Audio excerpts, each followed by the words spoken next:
Walay na yung Katniel. Oo, ayan no. Nag-post na si Katrina at si DJ. Totoo pala talaga, no? Sabihin mo na lang kung makikipag-iwalay ka na. Ha? Baka may tumatakbo pa ng ibang babae dyan sa isip mo, di kaya may iba ka pang mahal. Hindi mo lang sinasabi. Uy, baby, wala. Ano na naman na nangyayari sa'yo? Umamin ka na lang kung may tinatago kayo ng tropa mo, di kaya nagkikita kayo palihim para hindi na ako masaktan. Uy, baby, wala talaga. Promise. Ano ba? Wag mo kong hawakan, naka ni cellphone mo. O, yan. Kahit tignan mo pa yan dyan. Okay na yan. Bakit wala akong nakikita chat nyo dito ng tropa mo?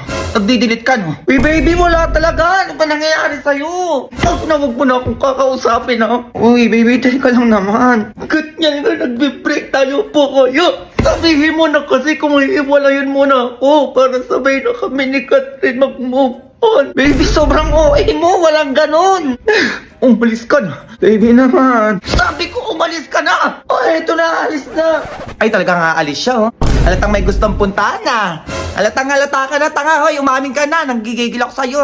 Baby, pinapalis mo ako, di ba? Bakit di mo pinigilan? Ha, bakit? Grabe, ang gulo ng utak mo. Baliw ka na ba? Anong baliw? Hindi ako baliw, hoy. Halatang gustong-gusto mo na umalis, eh, no? Wag kang tatabi sa akin mamaya, ah.